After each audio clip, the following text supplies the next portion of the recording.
Now time to start the second part of the lecture. And if you have any questions, just feel free to interrupt me at any point of the lecture. So the most interesting part is that we now have the mathematical model, and that's the very important. So if we have any process, not only machine, for anything, we need to have this mathematical model. Once we have this mathematical model, then we can design the control, whatever we want to control here. And one important thing, what you might notice here, if you look at this equation, and you will see that this armature current, it influenced by the input voltage, armature voltage, here, UA, and also influenced by this part, this induced voltage. But if you look at the field current, it's only this part. If you increase the field voltage, then it will be higher field current, and decrease the field voltage and it will reduce the field current. But here, in addition to this part, we have also one disturbance part. And we also need to consider this part when we design, we want to control the armature current. So what we usually do, if you look at the PI controller in the last week I was presenting, and we have feed-forward turn. So what we do, this is the speed of the machine that we can measure, the speed of the machine using a decoder or something, and we have the field flux, and this field flux also can be measured, and if you see that, it depends on the field inductor, field current, and we can measure the field current.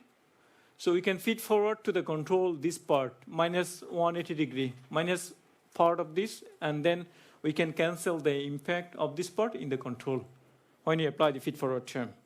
So when you design the control, and we'll see it, how we can feed forward this part there to cancel the effect of this induced voltage, then we'll have the controller independent to that term. So now we have the model, and we can design the control based on this model. There's no problem. But it's better to design the control based on the per unit model. It's because if it's S in absolute value, SI unit, like if the voltage, like 1 kV, and if it has something 1 kV point, like maybe 5, 6, 7, this volt,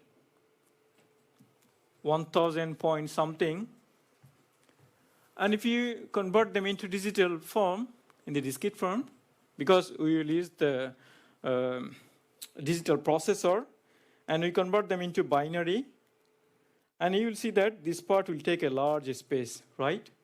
And also you have this part in the binary. It will take many bits to convert them into binary, and this also in the binary. But what about if we divide this with the base voltage? Let's say the base voltage is 1000. And if you divide this B with this B base, then you'll find it's something 1 point something, right? So what you'll see that this part is only taking only 1 bit here, maybe 1/4 sine bit. But previously it takes also a lot of bit. Now it's taking only 1 bit. So that's one of the examples that converting into per unit. And it has also other advantage, like here. It's easier to see whether the motor is overloaded. If it's power 1 per unit, this means it 100%. 1 pu means it's 100% loaded, and then 1.05 means it's 5% overloaded. So it's easier to see from the per unit value motor loading condition. That is the one advantage. And the other advantage is that, and we see that motor has this armature resistor and the armature inductor. And if you have a large machine, this resistor could be large and the inductor could be small. But if they're in per unit, regardless of the machine size, they will be in some per unit parameter, like maybe is 0.05, maybe is 0.05 perhaps, or maybe less than that. or maybe 2%. So regardless of the size of the machine, in per unit, it would be something like this value, 0.05, maybe 0.02, or maybe something like that. It's similar for the inductor. Regardless of the size of the machine, it will vary very small range because they are in per unit. But if we present them in actual unit, they vary a lot because the machine size could be 1 watt to 1 megawatt, could be. So therefore, it's better to have them in per unit and easy to translate the controller for the different size of the machine. And another important thing is that previously you have only the fixed point processor, and even it's very important that when you use the fixed point processor. Now we have the floating point processor also, but it's good to have all of them in per unit. That's one example I showed the number of bit there. If you have them in the per unit, then it needs less bit, so you can have the high precision in the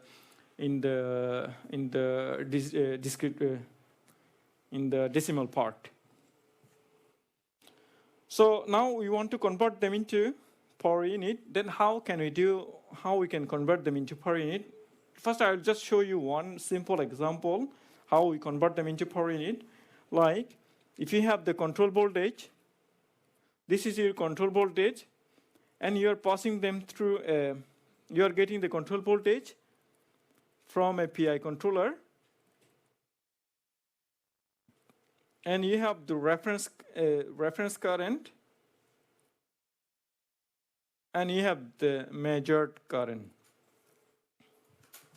So you are getting control voltage, and you have the PI controller, and you have the reference current minus this measured current. And they are in SI unit. This means the control voltage in the voltage and the current in ampere. So how to convert this equation in per unit? In order to do the per unit, what we need to do, we need to divide it by the base voltage and the base current. So what we can do, we divide it with the base voltage, U base. So what you are doing, you just divided the control voltage with the base voltage. So in order to maintain the equality, then you also need to multiply with U base here, right? Since you divided, so therefore you also need to multiply it with the U base. And similarly, you divided it by I base current, then you need to multiply it also I base. So it's per unit conversion. Now you can write this part here and this part, they are in per unit. So I'm writing the small letter, this U control in per unit, and multiply with U base. And then we have Kp plus Ki over S. And then we have the Iref. Now in per unit, therefore I put a small letter. And I measure in per unit. I put a small letter because it's in per unit. Then I base. So you can see that we change the voltage and the current. Now they are in per unit. So we have this one, but they are actually in SI unit. Maybe I should put the capital P instead of a small k. I write maybe capital K, capital I. So you can write this equation, U con. Then I put it 1 over U base divided by I base. And then you have the Kp plus Ki over S and I ref minus I measure. I take this U base in the other side, therefore it comes here 1 over, and this I base, now I can write it 1 over like this way. And then you can write it Z base, which is U base over I base. So you have now U con equals to 1 over Z base. You can write 1 over Z base, capital Kp plus Ki, Z base 1 over S, and I ref minus I major. Now this Kp, capital Kp is in actual value. When you divide it by the Z base, we can write it in per unit value. So you can write the total equation in per unit. U control, which is now a small k, Kp, a small k, S, I ref minus I major. So now everything in per unit. Previously this Kp is on SI unit. Now we divided this Kp with Z base, which equals to write a small Kp per unit. So we also write this one as a small Ki. So you can see that whole equation now converted into per unit equation. So this is the concept that we will apply to change the machine model absolute value SI unit to per unit model.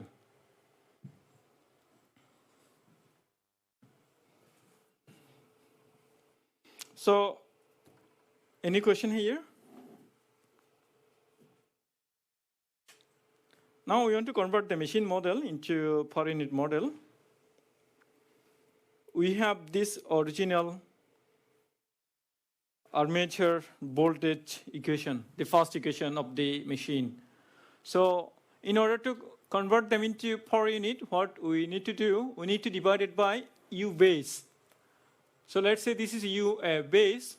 Your bases, they're the same. You can say U basis or U base. So what we do, in order to convert this into per unit, we need to divide this by U basis. Since we are dividing it U basis, what we can do, we can multiply with U base here, or we divide it whole term with the U basis. This term divided by U basis, this term divided by U basis, and this term divided by U basis. So now we convert the voltage into per unit. Now we have this current in armature current, absolute value SI unit. So we also want to convert them into per unit. What you can do, this IA, we divide it by IN. This is the base current. We are assuming, since this IA, we are dividing it by IN, so we also need to multiply to maintain the equality. We multiply this IN. So in the first term, what you are getting now, here you have RA. Now you are getting it like this. And this U basis is come because of we divided all of them with U basis here. And in order to convert them into per unit, this point, so we have one extra IN. In order to cancel this IN, we also have another IN.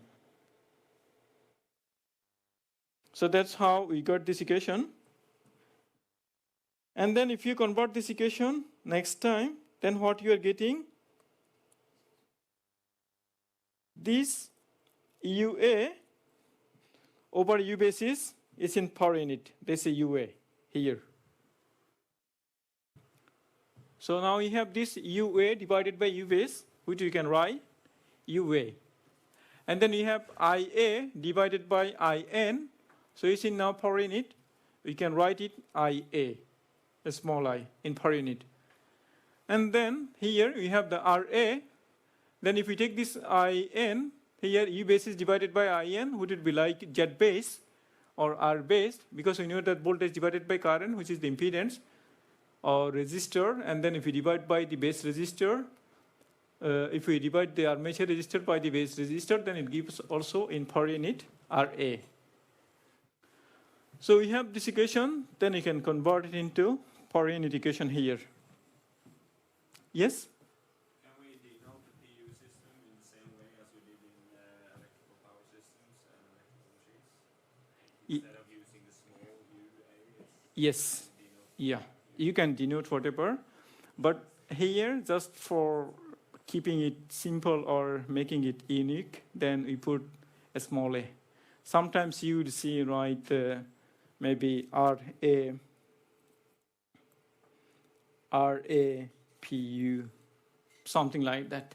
So it's, yeah, you can present anyway. It's not the, yeah, that's not the main, yeah. So we just put it a small here, just to keep simple and show the difference. What is the SI unit and the per unit. Yeah, thanks for asking it. Yeah, it's important that I should mention it. Yeah. So just we are presenting here with a small letter to present the per unit quantity. So now you have this per unit resistor and the per unit current, and similarly we can also get the inductor here, armature inductance in per unit, and also we get this current in per unit. And then here we have electrical speed, and then you have the mechanical speed multiplied with the pole pair, and this is the base speed. And then when you divide the electrical speed by base speed, then we present the per unit speed with N here. And this is the, you can say is the base flux, and you divide it by the axial flux, that give us per unit flux here. So for the electrical machine, how to choose this base here? We just put that, you can put any base, this base voltage and the base current. How to choose this base and also the base speed? How we can define define this value for electrical machine? So you can define this value from a nameplate of the machine. If you look at the nameplate of a machine, you will find the terminal voltage of the machine and also rated current and the speed. And then the speed is the revolution per minute. So you'll find these three parameters, three values from the nameplate of any machine from the manufacturer, and how we can define the base now. Oh yeah, sorry, I did a mistake here. The nameplate voltage, you'll find this one. So from the nameplate, you'll find the armature terminal voltage, rated voltage, rated armature current, and the speed revolution, RPM here. So how to define the base? So we know this, and from the nameplate, you also find the armature resistance, and we define the base. From the nameplate voltage, subtract the resistor, multiply with the current. That gives us the base voltage for the machine, for the DC machine. So that's how we define the base voltage. And the base current is the nameplate current. And the base speed, since it's the RPM, we need to convert them into radian per second. So we multiply it pi divided by 30 to convert them into radian per second. That gives us the base speed. So for a DC machine, we got these three base current, base voltage, and the base speed. And then we set them here in this equation. That gives us per unit equation. And one important thing you will notice from here in the per unit, you will see these three are equal. The field flux, or mutual induced flux, or the field current, they are same. So if you see the field flux, then we can present this instead of this, we can present them with the field current. So here, for example, instead of this field flux, we can present it like IF here. We can replace it with IF. So now we convert one of the equation into per unit equation, the armature equation. So if we follow the similar step, we can also convert the field equation into SI unit equation into per unit equation. It's a bit cumbersome. I will not go through the detailed step how you can derive the per unit model for the field equation, but it will give you ultimately into this equation where UF, IF, and one thing here is to remember is that we need to choose the field base voltage and the base current. We need to choose this base voltage and the base current such a way that which give us RF is equals to 1. So these two values need to be chosen such a way that will give you for per unit field resistor equals to 1. So that's the one important thing we need to find when we decide the base value of this one. So this is not the same base that you define for the armature. So they are the different, and you choose them such a way that give you RF is equals to 1. And also LF is equals to 1. Both RF and LF should be 1 for this conversion. And that give you finally this equation here in per unit. Yes? Is it correct that you don't use the impedance base? Uh, The own impedance for R and L? Yeah, for example, what you can do here, let's say if you have this RF, it gives you some like maybe 0.5 ohm, just for example. So you need to select the ratio UFN divided by IFN, that give you something like 0.05 m. So this is the jet base that you get from here. So you choose such a way that give you 1 jet B, and when you subtract this jet B, divide by the jet B, then you'll get 1 here.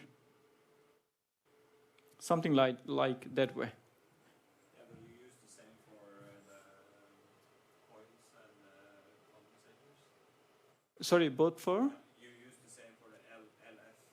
Yeah. Set base the same? Yeah. So use the such a way that it need to satisfy for both gives you 1. So you'll find the way. I think in compendium you'll find one example perhaps how to get this one for both RF and LF that give you equal to 1 at the rated operation. Doesn't that demand that R and L are equal? In per unit, they are equal. In per unit, they are equal, but in actual value, they should not be equal. No, but that means that you use different base values. Yeah, but you also have here TFN. You need to define then another extra equation. Yeah, I think you're somehow right, but if they should be 1, then they should be 1. But we have one term here, this TF, and this TF, which is the ratio between LF divided by RF. So you also need to consider this equation when we define this part. That gives you ultimately 1 for all of them.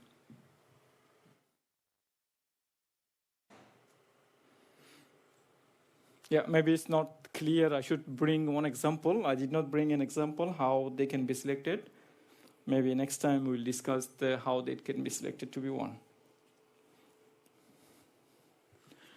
So now we have the per unit equation, also this field. And then we have the mechanical part.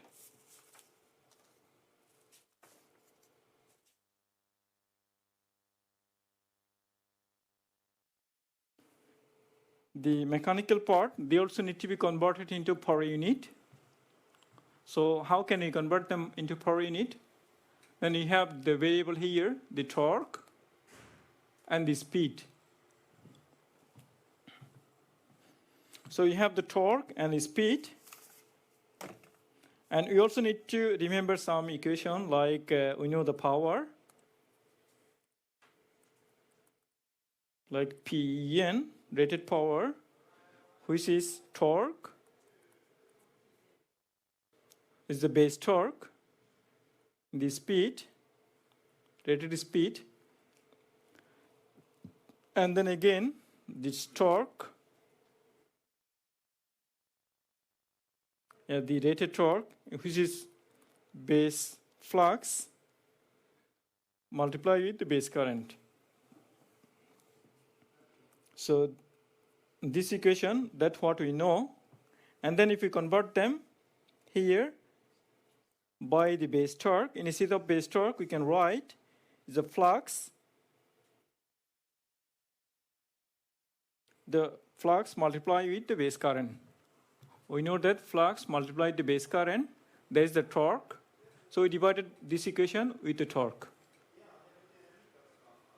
And then here, so since we divided this part by torque, we also need to divide it by also this other part. And then we can represent it torque, power divided by speed. Instead of this part, here we have power divided by speed, which is equals to torque. This power divided by the speed, this also torque. And this also torque here. So we divided by the torque, we divide by the torque in both sides. And since PEN divided by speed, we can write it on the top, then we have 1 omega n here. And now we have the speed also divided by the speed to convert it into power unit. Therefore, we got another speed here. And then this one and this one, that give you speed square here. So therefore, you got final expression. This is speed square, and you have this PEN, and then like this.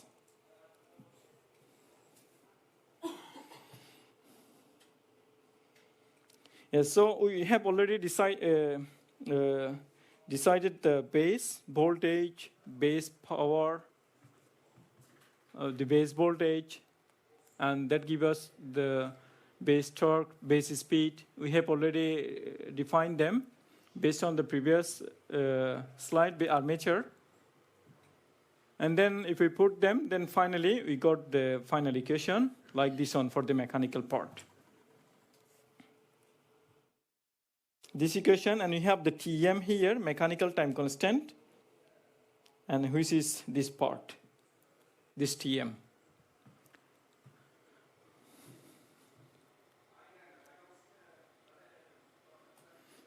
And in this torque, how we define this, the electrical torque, you will see that here we have the I is Ia over I base, and the flux here. This means they are in per unit here, this electrical torque.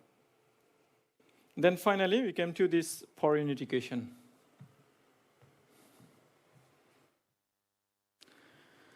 And similarly, we can also convert the fourth equation into per unit. We have the nominal speed multiplied by the per unit speed. That gives us the SI speed, actual speed. So you have the fourth differential equation. So now we have all fourth equation in per unit. And using this per unit equation, we can derive the whole model of the system.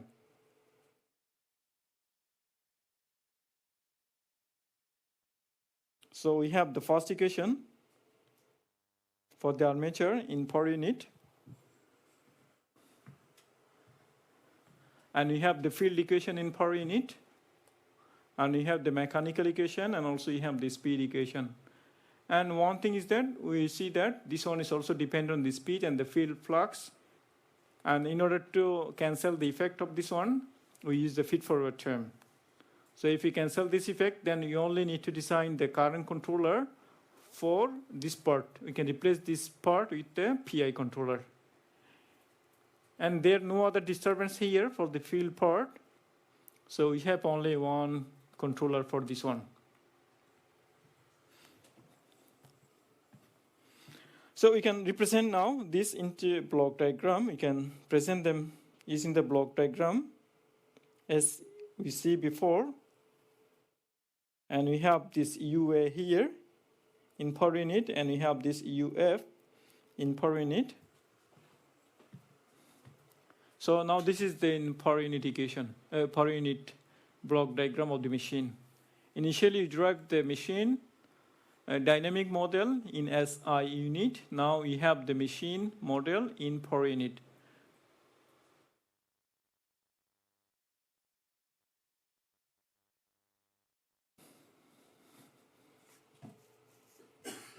And here, this block is used to present the magnetic saturation, but for now, we can just present it with 1 here.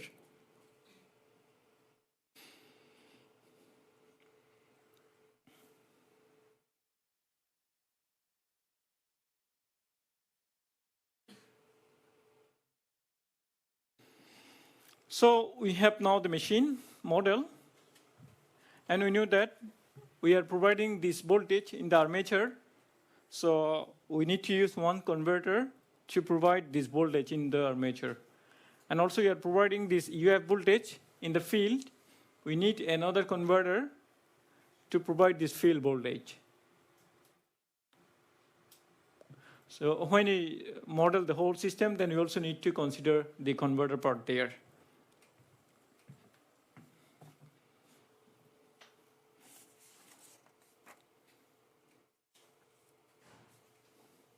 So in order to consider the converter part 2,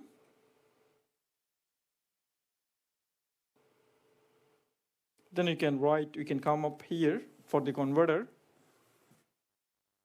Like if it's thyristor converter, then this is the voltage of the thyristor converter.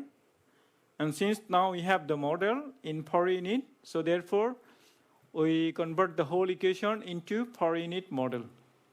So we divide it with the base voltage. This is the output of the thyristor converter. Now we divide it with also with the base voltage here. And similar method that we used to convert the SI variable into per unit, we follow the same process. And this is the control voltage, is the modulation voltage that we are getting from the controller. And this is the delay that we have previously for different PWM, then we got the different delay. For example, for thyristor converter, we can see that T delay is 1/12 of the fundamental frequency.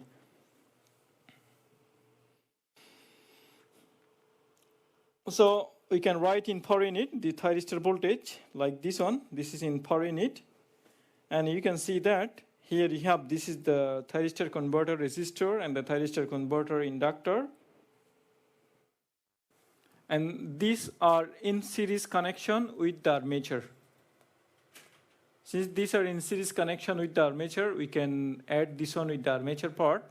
And this is the same current going through the armature. So we can simplify this part because we can add this part with the armature current, armature circuit. Since this is the same as the armature part, so we can define this U base here is the same as the armature voltage that we defined previously. And also base current, the same as the armature current. So now we have the base voltage and the base current based on the armature. And then we use this value to convert the actual SI equation into per unit model. So this is for the thyristor converter. And if you have the other type of converter, like full bridge converter, then you can also convert them into full bridge converter like this.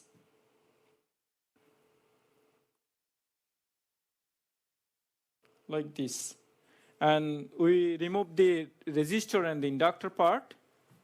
If we have any resistor and the inductor and they are in series connection with the armature part, so they could be the part of the armature.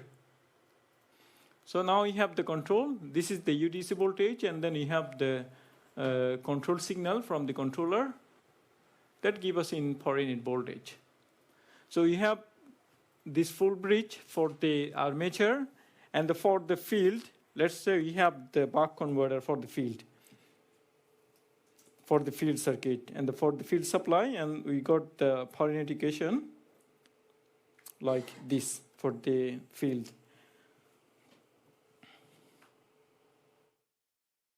Yeah, this is the actual, and then we convert them into per unit model like this, both for the buck converter and also for the thyristor converter. So this is the same principle that we are applying. And we have the delay for the full bridge, which is the triangular, divided by 6. And for the buck converter, it should be 3.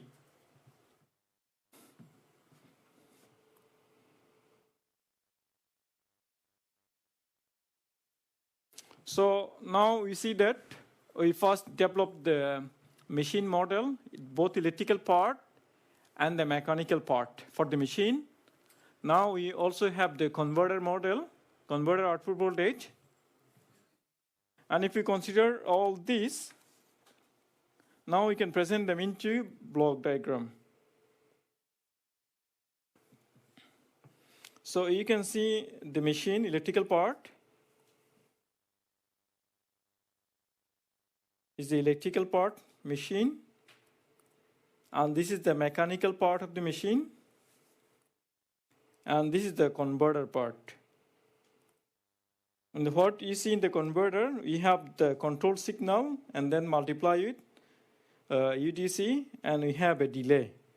And you can see that we have this delay. And we also need to consider this delay here. And then multiply with UDC with U control, that give us the output of the converter.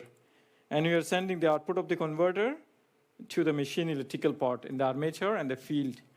And also we need to put the limiter here. This limiter is because we cannot provide the higher voltage or higher current than the rated voltage. For example, in the armature, we can put it +1, -1 to +1. For the field, maybe we can put it 0 to 1 in per unit max. As it could be -1 to +1, or it could be 0 to 1. So now we have the block diagram. Now we want to simplify a bit, because it looks like this, but we need to find the open loop transfer function. So how can we find the open loop transfer function of this?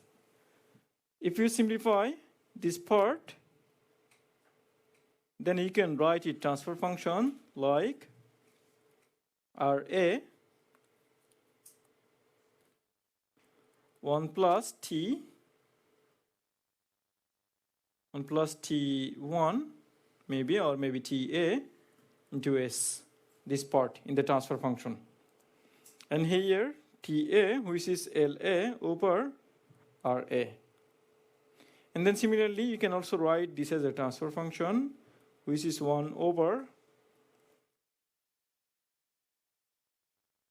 1 plus TF S. And also you have the delay. And this delay we shall write, which is minus S T delay. But we can also write this delay as a first order transfer function equivalent model. When you design the control, we can write it 1 plus S T delay. All the delay, right? And we have also the U control. So this you can write in a transfer function. In the next slide, we can write how we can write them, all of them in the transfer function. Yeah. And then finally, when you put the transfer function model, then you'll get it like this. So now we have them as a transfer function instead of the previous model. So we are presenting them in a first order transfer function. Why we are presenting them in the first order transfer function? Because we are interested about the open loop gain, open loop transfer function of the system, because we use the open loop transfer function to design the controller parameter. So now we have the two individual circuit, one for the armature part and one for the field part. when we design the armature controller, armature current controller, we have the controller, this IA. We want to control this armature current, this current. So we have a controller here. This is a PI controller. Maybe we are passing this current through a filter.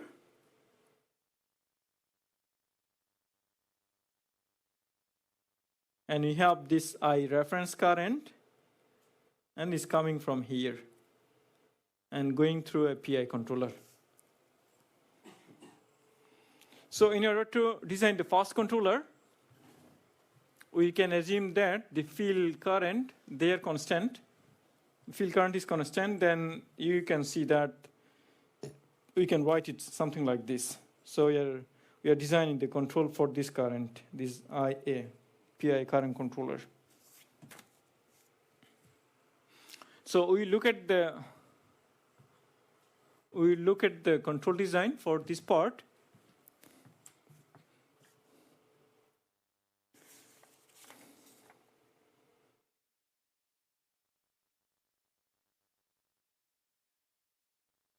So I think I will not discuss this part. You will find maybe more discussion here.